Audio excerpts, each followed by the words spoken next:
as Wendell Clark is caught roughing in front of the net. Well, it's a glove-on punch off the nose of Lafayette. Question about it. Lafayette goes down. Long lead pass was off. Wendell was up there at center ice. Now he and Rouse. It gets the high sticking ball, and this is a great opportunity for Leafs to get that all-important first goal. Here it is right here in front of the net. You can see he came across with a stick right across the helmet of Eastwood. It was Hunter who took the puck and skated away from that scrum. But as you saw in that replay, it was Glenn who had the stick up. They killed off a huge power play. No score in this game. And the Canucks, Trevor Linden taken to the Bure. Bure speeding in. Scores! Bure gives Vancouver a 1-0 lead. And Baumgartner shoots it from there. Half down by Babbage. He dropped it back. Canucks pass it crisply up across center. Gardner intercepted the first pass. McIntyre overskated it, and here's a penalty being called against Toronto. Brown might test him again. Low shot. It swept up the net, hit a stick, and bounced to the corner, and now Lume getting set. The pass goes in, intercepted. Brown! Great save by Potvin. Got that right pad out somehow. That one was going in. Brown with Bure, another shot, taking it.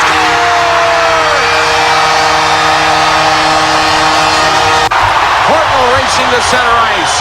Going in over the Leaf line as Courtnall, he made the move though. And that put Bure offside. Rouse went flying into the boards. It's shot back in the net to Bure, and Lefebvre has him. But he shakes it off. Bure into the far corner, and Osborne can't stop him. Here's Bure. All the way to the line, and Osborne rides him down to the boards. And Bure slow to get up. Boy, he's a piece of work. Number 10 for Vancouver. Fast, but tough too. 5 minutes left in the second. 2 players on the ice. The puck jam there. They get a whistle. Gilmore is on top of everybody, pushing and shoving. There's Adams, number 8, trying to get back up.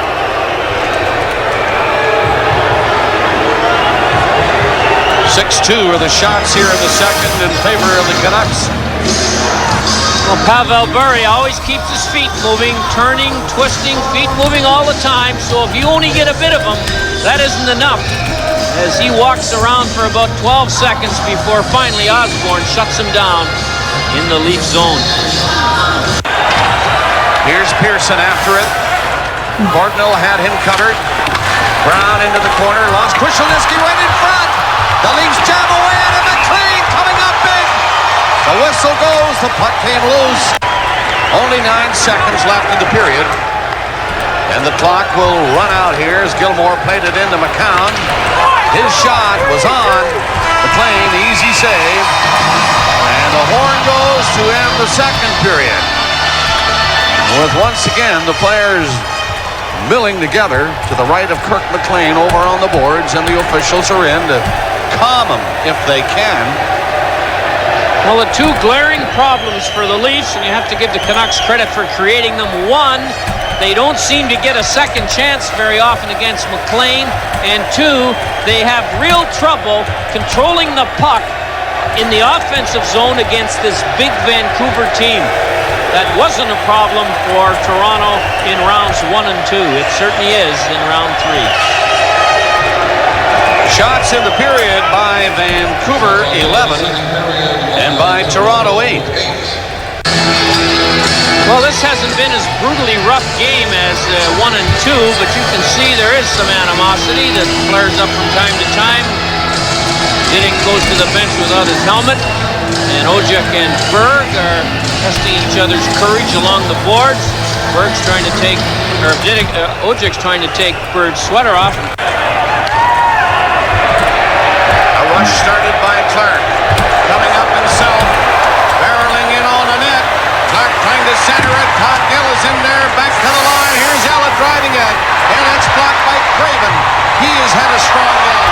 This is Bure alone. Score!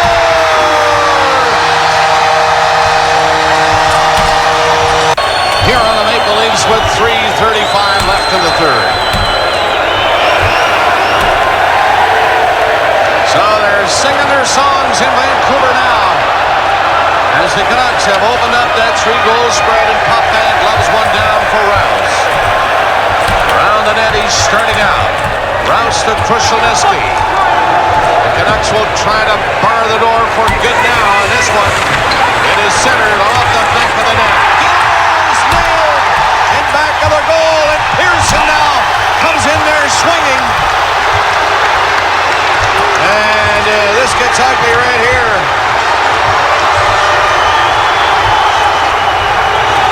They're all trying to go at it.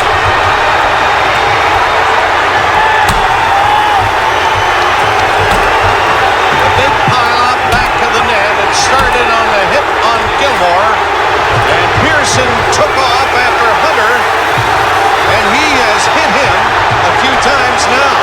Hunter hasn't even got his gloves off or hasn't dropped his stick. This was one of those one-man fights with Pearson. He ought to get a couple of weeks for this. Pearson, who's been in the doghouse of Pat Burns, hasn't played for quite some time, was dressed tonight for the first time, and he jumped Hunter. And you know, Tim Hunter isn't the kind of guy that turns fights down very often. Gilmore was hit hard back of the net, and immediately it exploded. Hard hit by Hunter, and here comes Pearson. Well, Gilmore's been hit more in this series than he has in the first two rounds combined. And Pearson's coming to the rescue of Gilmore, who was really decked. Wait a minute, running, and Gilmore might go. Lamesso took a swing at Gilmore. Oh, brother, this one's not done yet. 3:10 left in the third. And the officials, well, they have a player each. So that's 3, and everybody else is going. Burry included at center ice with Krushelnyski. Well, Ronning and Gilmore got yapping at each other, and the next thing you know, this developed. The Toronto bench is saying that Hunter came off the bench after he went to the bench after the Pearson incident. So this has turned into an ugly scene with only 3:10 left to go. Brown and Rouse at center ice are alone, and Rouse's shirt is now off, and I'm pretty sure we're going to go. Now they get arm's length, and there goes Rouse. Hunter's not finished yet. Andy Van Hellemond and Hunter have squared off. And he's telling, without too much in the way of words and a lot of animation, Hunter to get to the bench. Now you see, Hunter was sent to the bench to start with because of the fight that he was involved with Pearson. Pearson was also sent to the bench. Neither one of them sent to the penalty box. You can get to the benches, to the dressing room directly. With this time remaining in the game, I'm sure they were gone to their dressing rooms anyway, Harry, so no penalty box. And then, of course, they kept looking for somebody to square off with, and there are gloves and sticks all over the ice now. Andy Van Hellemond, Jerry Gauthier, and DePuzzo have things, I think, quieted. And Van Hellemond is saying, everybody leave, I believe. I think that's what he's saying. With 3:10 remaining, he wants to silence a few things if he can. To the media area. Boxing glove out there. I don't know if anybody wanted Van that. Hellemond got cut, too, in this whole thing. He's sending both teams to their dressing room until he decides who gets what penalty. I'm sure quite a few players are going to be thrown out of the game anyway. There's the instigator rule, of course, was the first one that will dictate that Andy Van Hellemond will send somebody off. That was Pearson. Third man in, that was... several. And they all went going for somebody.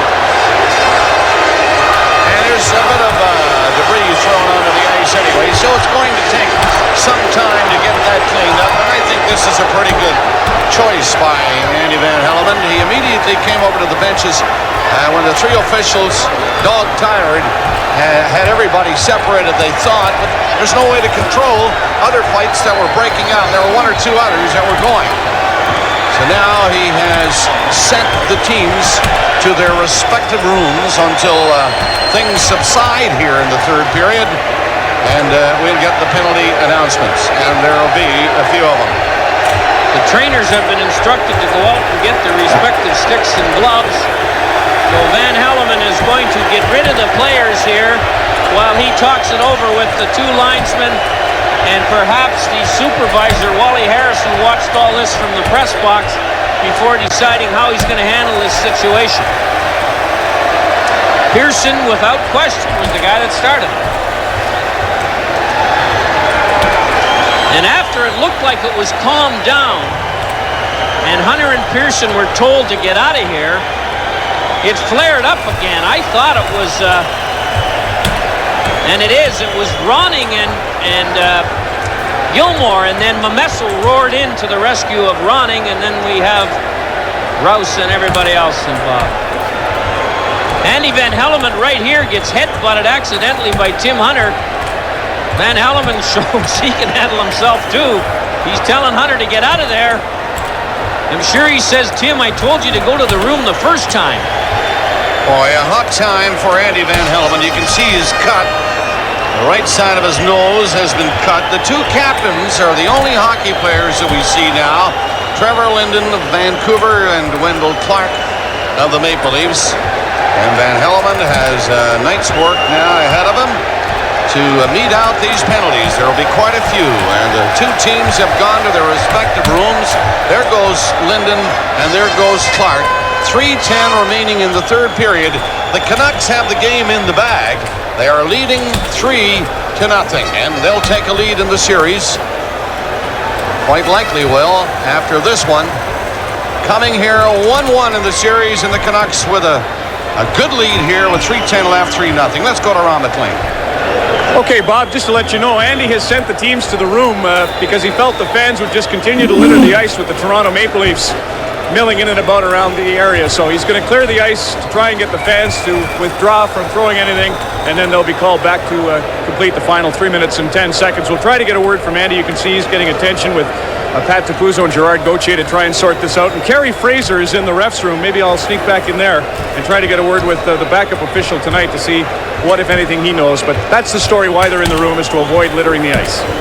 Thanks, Ron. And like we said, a good move by the referee, because it would have taken some time to clean it up anyway. And with all those players standing around in the mood, as it was, wasn't a very... The commissioner of the league is here watching everything. Mr. Bettman. Arthur Griffiths and his wife. Arthur in the foreground. Mr. Bettman thought that only in the NBA did this happen, as they've had many more of these type scenes than the National Hockey League has had this year. So I'm sure he isn't as too happy about this as the man in charge of the league. Here's another look at Andy Van Hellemond. You see he's not cut now.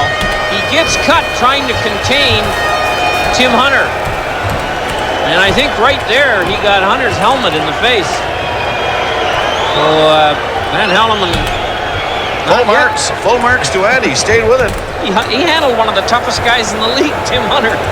I think Tim Hunter saw who he was tangling with and decided to get out of there and not have any more problems heaped upon him. Well, Van Hellemond is not in sight, so obviously he has gone for repairs. While the two linesmen, Tupuzzo, is he over there? Can't see him. Yeah, he's sitting down there getting a little first aid at the timer's bench. So this game, I thought, was a lot less violent and mean than games 1 and 2, but with 3:10 to go, that changed dramatically. Stand by. Here are the penalties. Number 12, Rob Pearson, 5 minutes for fighting and a game misconduct. Pearson, 5 in a game. To number 3, Bob Rouse, 5 minutes for fighting and a game misconduct. That was the fight at center ice. To number 93, Doug Gilmore, 2 minutes for roughing, a 10-minute misconduct. All right, so and a game misconduct. He will have handed out some more misconducts, I'm sure. More to come. The penalty is sent to the Vancouver Canucks. To number 22, Jeff Brown, 5 minutes for fighting and a game misconduct. That was the fight with Russ. Number 27, Sergio Momesso, 2 minutes for roughing and a game misconduct. He was the third man in on another fight. Number 3, Brett Hedican, 2 minutes for roughing. The penalties at 16:50 of the third period. All right, 16:50, the time of the penalties. So not that many gone. No, I don't know why Andy didn't give everybody out there 10 minutes. And then make sure you had no animosity between the players that were involved with each other at all in that scene. Number 93, So let's hope they've calmed down as this one winds down. 2:55 remaining in the third. Canucks are in there again, and Eastwood comes back to pick it up. Eastwood out against McIntyre. He tried to hit Clark with the pass, but he had to back up for it. Now Clark is checked. A little pushing and shoving there, and a right hand thrown by Clark on McIntyre. McIntyre checked Clark. Some pushing and shoving, and then Clark got the right hand up and let her fly. McIntyre. I don't think McIntyre's going to get anything on this one. The actions of men are their best interpreters of their thoughts, and McIntyre's thought was not to get involved. So Clark will get 2 at least for roughing. There it is.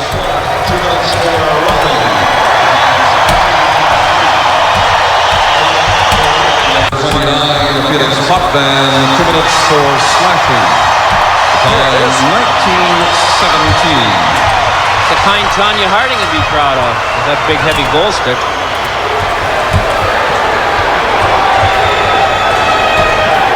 .43 seconds remaining in the third. Now. Canucks 3, Leafs no score. Well, the Canucks, and here's a look at what Potvin was looking at. He couldn't see by the Vancouver player, so he wrapped him with the stick. Van Hellemond saw it and made the call. 30 seconds left. Canucks keep it in. Back to the line. Diddick might get another chance. Gives it to Babbage. Winds up, shoots it. 4-0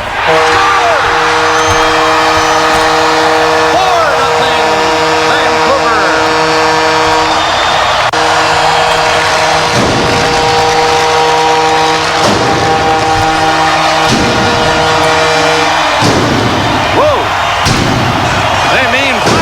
When they do it out here, don't they? This place is shaking. Are we in San Jose or Vancouver? Well, Mr. Quinn is a happy gent tonight. Winning 4-0. But everybody's talking about that dust up with about 3 minutes left in the hockey game, all brought about by that big hit by Tim Hunter on Gilmore. It was a clean hit. Referee called it a clean hit and told me to go to the bench. And they continued on, and we had to even the situation up. And Brownie had 2 guys on him, and then Andy made his calls, and that was it. You figure the Leafs just trying to send a message for Game 4? Well, I don't know. They're probably frustrated. They're down 3-0. That's all I know. That I can't put words in their mouth. He shouldn't have been penalized. It was a clean hit. Like I say, I think they were just trying to stir something up for next game, and the pattern was clear in the San Jose thing. They went after them when the score was out of whack one way or another. And you're not going to say anything about